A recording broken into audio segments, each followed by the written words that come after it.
Sabar teman-teman, barang ini tuh barusan rilis dan pasti ada ya yang nungguin untuk video versusnya. Tapi bener deh, saya tuh penasaran ada nggak sih yang pengen Infinix Note 40 belinya tapi nungguin Redmi Note 14 rilis dulu. Hal pertama yang langsung ku notice adalah baterainya yang 5500 teman-teman.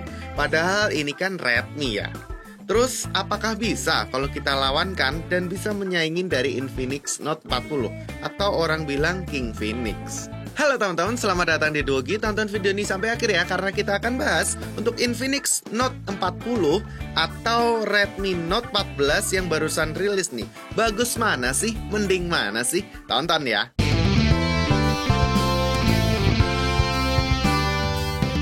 Pada video kali ini kita akan lihat untuk 3 aspek nih teman-teman. Dari spesifikasi, terus nanti kita juga akan lihat untuk kelebihan atau plusnya, dan kita juga akan lihat untuk minusnya atau kekurangannya. Kita masuk ke kelebihannya dulu ya. Dari kedua HP ini, Infinix Note 40 dan Redmi Note 14. Kalau Note 40 itu kemarin tuh rilisnya di Maret 2024 nih.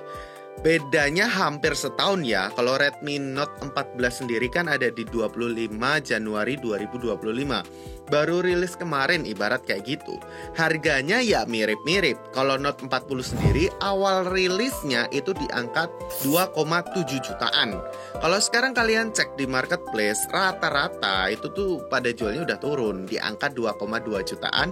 Bahkan kemarin sempat sih ada komen yang bilang dapat di angka 1,9. Waduh, itu kemurahan nggak sih? Kalau Redmi Note 14 sendiri, awal rilisnya dia itu dihargai yang paling bawah ya, RAM 8 internal 128 itu ada di angka 2,399, just 2,3 jutaan, berani bilang kayak gitu. Terus kalau dilihat sekarang kita masuk ke spesifikasi intinya aja deh. Kita lihat dari segi layarnya. Untuk kedua HP ini sama-sama menggunakan AMOLED. Refresh rate-nya sama di 120 Hz nih teman-teman. Ukuran yang berbeda. Kalau dari Infinix Note 40 itu ada di 6,78 inch. Sedangkan kalau dari Redmi Note 14 sendiri, dia itu ada di 6,67 inch. Lebih besar Note 40 sih, tapi kalau secara genggaman rata-rata orang juga mungkin nggak akan kerasa yang bagaimana-bagaimana. Terus kalau dilihat dari segi kamera, sebenarnya dua-duanya oke kok. Kalau dilihat dari kamera utamanya deh, kamera utamanya tuh sama-sama menggunakan kamera 108 megapiksel. Terus ada kamera bantuannya yaitu 2 megapiksel untuk depth sensornya di bagian belakang. Dan untuk kamera depan dari Infinix Note 40 itu lebih oke karena dia ada di 32 megapiksel. Sedangkan Redmi Note 14 sendiri ada di 20 megapiksel. Berjarak sih kalau orang bilang ya. Cuman Redmi Note 14 nggak bisa dibilang sepele karena chipsetnya itu tuh berfokus pada sebuah kamera atau hasil fotonya. Karena chipset yang dipakai itu ada di Helio G99 Ultra nih teman-teman, yang berfokus pada sebuah hasil foto dan video. Sedangkan untuk Infinix Note 40 sendiri, dia tuh menggunakan chipsetnya adalah Helio G99 Ultimate yang berfokus pada performa dan gaming serta AI-nya nih. Jadi kalau hasil foto dan videonya nanti kita coba ya. Kalau Note 40 sendiri sih kami sempat bikinin untuk full test kameranya. Mungkin yang ini nanti akan menyusul. Kalau sudah ada nanti saya akan sematkan juga nih. Nah ini dia spesifikasi yang menurut saya langsung ke notice pada saat saya melihat perilisan Redmi Note 14, yaitu dari segi baterainya. Sebenarnya Note 40 sendiri baterainya 5000 mAh itu sudah cukup secara pengalaman, pengetesan, dan penggunaan kami. Tapi Redmi Note 14 sendiri dia itu dibekali dengan baterai 5500. Wow, nambah 500. Kalau kalian cek dari yang Pro-nya, Pro Series-nya, Pro Plus Series-nya, Redmi Note 14 yang basic memiliki baterai yang lebih tinggi nih teman-teman, 5500 mAh. Walaupun pengecasannya hanya di 33 watt saja. Kalau kalian cek yang Note 40 sendiri kan ada di 45 watt. Terus dia juga ada wireless charge. Kalau untuk pengecasan kabelnya sama-sama sudah menggunakan Type-C kok. Bang, RAM-nya gimana bang? RAM-nya untuk kedua HP ini tuh sama ya, ada di 8 GB nih untuk RAM-nya. Dan sama-sama bisa di-extend ke 16 karena ini bisa extend 8GB, ini juga bisa extend 8GB. Bedanya kalau Redmi Note 14 itu tuh di boxnya sudah tidak ada untuk tulisan RAM 16GB 8+8. Sudah gak muak ya, ini 2025, semoga brand-brand udah tidak pakai kayak gitu lagi. Karena ya RAM-nya itu 8GB, udah 8GB aja itu sudah melebihi sebuah iPhone kok. Sorry. Dari internalnya teman-teman, internalnya itu tuh untuk kedua HP ini sama-sama ya. Cuman yang Note 14 itu ada di 128, ada juga yang 256. Paling tinggi segitu aja. Tapi itu sudah cukup sih, lebih dari cukup untuk sebuah HP yang kiranya bakal dipakai 2 atau 3 tahun lagi. Karena kan ini Android juga lah ya. Terus pembacaan memorinya nih teman-teman, sama-sama menggunakan UFS 2.2 2025. Kalau belum pakai UFS, dah buang aja deh tuh HP. Terus ini juga teman-teman, dari segi sensornya ya lengkap ya. Bluetooth kedua HP ini jelas ada, NFC ya jelas ada, fingerprint dua-duanya under display, gyro, kompas, proximity semuanya ada. Untuk gaming kedua HP ini oke-oke aja karena performanya hampir mirip karena ada di Helio G99. Kalau untuk speakernya kedua HP ini jelas sudah stereo ya teman-teman, dari atas dan bawah juga keluar. Oh ya, kalau buat kalian yang ketinggalan dari awal hingga akhir videonya tentang spesifikasi, nih saya tampilkan untuk full spesifikasi dari untuk kedua HP ini ya teman-teman. Silahkan dilihat aja, silahkan di pause aja. Karena kita akan lanjut untuk ngelihat plusnya atau kelebihannya. Yuk kita masuk untuk kelebihan dari kedua HP ini. Kita lihat dari Infinix Note 40 dulu ya. Untuk kelebihan yang pertama dari Infinix Note 40 sendiri adalah dari segi desainnya. Ini agak menurut pendapat kami aja sih, karena desainnya tuh yang Racing Edition apalagi keren aja gitu. Untuk HP di harga 2 jutaan memiliki desain kayak gini, menurut kami oke banget. Apalagi dia juga ada untuk Active Halo Light, karena di bagian belakang gabung sama flashnya, dia tuh kalau untuk nerima telepon, kalau untuk main game, ada notifikasi yang dari Active Halo Light-nya, jadi kelihatan lebih keren aja gitu. Terus kelebihan yang kedua nih teman-teman, dari segi spesifikasinya. Ingat, kalau Note 40 ini rilisnya di Maret 2024 ya. Spesifikasinya nggak jauh sama yang rilis di bulan Januari 2025. Jadi gimana nih? Pada raguin untuk spesifikasi Note 40. Kameranya yang 108, layarnya yang 120 Hz. Kurang apa lagi? Chipsetnya Helio G99 yang bahkan di tahun ini masih dipakai. Jadi gimana? Masih oke kan ya untuk tahun 2025? Terus, kelebihan yang terakhir nih teman-teman, pengecasannya. Ya, pengecasannya, daya casnya. Tadi kan saya bilang untuk kabel itu ada di 45 watt. Terus dia juga ada untuk wireless charge. HP 2 jutaan guys, ada wireless charge. Reverse charge, ada. Kalau kalian bawa 2 HP, terus yang ini tuh baterainya masih ada, terus HP satunya tuh habis, kalian bisa untuk powerbank 5000 mAh. Jadi kayak itu, makanya saya masukkan ke bagian kelebihan deh teman-teman. Sekarang kita lihat untuk kelebihan dari Redmi Note 14 sendiri ya.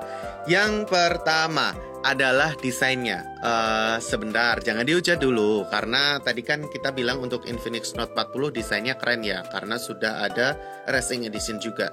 Tapi kalau kalian cek, nggak semua kok orang tuh suka dengan desain seperti ini. Terlalu gaming, terlalu alay. Coba kalian lihat deh, Redmi Note 14 sendiri, dia tuh memiliki desain yang klasik dan menurut kami lebih mudah diterima oleh banyak orang.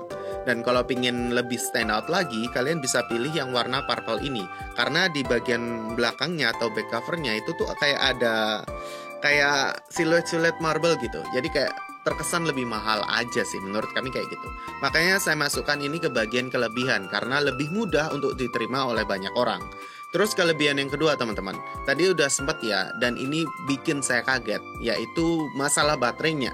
Ternyata Redmi Note 14 sendiri itu tuh dikasih baterai 5500 mAh, yang kakak-kakaknya itu tuh pada 5100an mAh, kayak yang di Redmi Note 14 Pro, Pro Plus, Dia tuh pada kasihnya 5100 mAh, sedangkan kalau yang basic ini dia kasih di 5500 mAh. Harusnya lebih awet ya, karena panel yang dipakai di layarnya itu semuanya mirip-mirip, pada pakai AMOLED 120Hz juga. Kelebihan yang ketiga adalah dari segi kameranya. Karena Redmi Note 14 sendiri itu memiliki kamera yang cukup spesial dan berani digebor-geborkan oleh marketingnya. Hasilnya bisa dibilang bagus karena sebenarnya sama ya teman-teman. Dari segi sensornya itu tuh pakainya di 108 megapiksel untuk ukuran megapiksel dari kedua HP-nya. Dari yang Redmi Note 13 menjadi Redmi Note 14 sama-sama menggunakan 108 megapiksel. Tapi dia tuh ada segi perbedaan dari sensornya nih. Karena sensor yang dipakai di Redmi Note 14 sendiri, dia tuh ada di sensor 1/1,67 sensor inch. Baru nih, dan hasilnya gimana? Kalau menurut kami secara penggunaan dan pengetesan kecil-kecilan aja, itu tuh lebih detail dan hasilnya lebih oke sih. Kalau menurut kami itu saya masukkan ke bagian kelebihan. Walaupun marketingnya itu selalu menggembor-gemborkan, tapi itu nggak salah kok. Hasilnya itu sudah mendekati kayak mid-range. Belum bisa sih dibilang flagship, tapi at least dengan harganya sudah menyamai mid-range, oke lah ya. Sekarang kita lihat untuk kekurangannya masing-masing dari kedua HP ini. Kita lihat dari Note 40 sendiri ya teman-teman. Yang pertama, kekurangan yang pertama dan paling bikin saya risih adalah bahannya yang masih plastik. Ya nggak bisa protes karena kan ini HP murah juga. Tapi kalau kalian cek sebenarnya kan desainnya udah oke-oke aja dan bagus gitu. Tapi kalau kalian pegang terus rasain, kalian pakai, rasanya tuh bener-bener kayak plastik. Kayak bawa HP murah, feel-nya tuh belum yang sepremium itu. Nggak bisa protes sih, tapi boleh lah ya diperbaiki dikit. Kekurangan yang kedua adalah dari segi harganya nih teman-teman. Awal rilisnya itu kan ada di 2,7 jutaan. Terus tadi saya awal video kan bilang di angka 2,2 jutaan untuk sekarang. Bahkan ada yang jual di 1,9 jutaan. Ini mau sampai berapa nih turun harganya? Pada nyesek gak yang belinya awal-awal? Terus tahu HP ini tuh harganya udah murah banget. Terus mengingat bentar lagi kan juga Infinix Note 50 bentar lagi juga rilis. Harga HP ini ya tambah turun lagi. Tambah takut gak sih untuk beli HP yang satu ini? Kekurangan yang ketiga adalah dari segi memorinya. Sebenarnya memorinya aman-aman aja ya, ada di angka 256 GB. Tapi kan kedoknya tadi ini HP gaming. Terus juga chipset yang dipakai kan Helio G99 Ultimate yang mengedepankan performa sama AI. Jadi kalau untuk gaming emang enak. Tapi kan memorinya tuh gini. Yang bikin saya sebel tuh memorinya nggak ada micro SD. Ya, micro SD slot. Itu ya sebenarnya saya pengen bilang. Itu tuh nggak ada. Kalau kita udah penuh 256, kita nggak ada opsi tambahan nih. Itu sangat disayangkan sih menurut kami. Apalagi Redmi Note 14 yang performanya oke dan tidak mengedepankan tentang gaming, dia itu masih ada nih untuk micro SD slot. Ini yang katanya HP gaming malah nggak ada. Makanya itu saya masukkan di bagian kekurangan. Oke, ini tadi tentang yang Infinix Note 40 ya. Sekarang kita lihat Redmi Note 14 nih. Kekurangannya apa aja? Yang pertama, menurut kami, kenapa sih Xiaomi tuh kasih Redmi-nya yang paling murah, chipsetnya adalah Helio G99 lagi. Padahal chipset ini kan sudah dipakai dari tahun lalu ya. Walaupun pakainya Helio G99 Ultra sih, yang performanya menjurus ke bagian kameranya seperti itu. Tapi kan di sini juga pakai G99. Aduh. Agak disayangkan aja. Padahal kakaknya yang dikit naik dikit itu kan pada pakainya Dimensity. Kenapa ini masih di G99? Bikin nyesek aja gitu. Kekurangan yang kedua adalah dari segi bezelnya teman-teman. Layarnya udah cakep nih, 120 Hz. Terus pakainya juga AMOLED. Tapi bezelnya tuh bikin mata tuh jadi kayak nggak enak gitu liatnya. Kalau teman-teman bandingkan dengan yang ada di Infinix Note 40, ini tuh setipis itu. Tapi ini tuh kayak berasa kayak kelihatan aja gitu bezelnya kayak ini tahun 2025, kenapa bezel bisa setebal ini gitu? nggak bisa protes sih, HP murah juga. Tapi ya oke kok, layarnya enak. Dan kekurangan yang terakhir adalah dari segi kameranya. Tadi kan sudah dibilang ya, kalau kamera ini tuh sebenarnya bagus, tapi ada downgrade sedikit teman-teman. Kebayar sih sama hasil kamera yang sekarang emang bagus, tapi menurut kami masih jadi kekurangan karena dia tuh menghilangkan untuk ultra wide-nya. Padahal di Redmi Note 13 kemarin tuh ada ultra wide. Kenapa di Note 14 ini jadi hilang? Banyak yang bilang nggak pakai sih untuk ultra wide. Tapi kalau ada kenapa? Apa salahnya? Ya nggak sih? Yang setuju boleh komen di bawah ya. Sebenarnya ultra wide itu penting nggak? Coba kalian komen. Masuk ke bagian kesimpulan teman-teman. Menurut kami kalau ngomongin spek, ya Infinix Note 40 itu menjadi lebih unggul karena dari sisi beberapa spek memang dia lebih unggul. Tapi kalau ngomongin tentang kenyamanan, terus keamanan, menurut kami Redmi Note 14 ini menjadi salah satu pilihan yang oke banget nih. Apalagi di pasarnya, di marketingnya, dia tuh bilang untuk security patch update-nya itu bisa sampai 6 tahun. Wow, HP 2 jutaan dijagain sampai 6 tahun. Kurang apa coba? Terima kasih buat kalian sudah ngikutin dari awal hingga akhir video. Menurut kalian, kalau pingin minang Redmi Note 14, ngelihat Redmi Note 13 dulu nggak sih? Karena update-nya yang nggak seberapa. Coba tulis komen kalian di bagian bawah. Saya Feven Michael dari Duogi, pamit undur diri.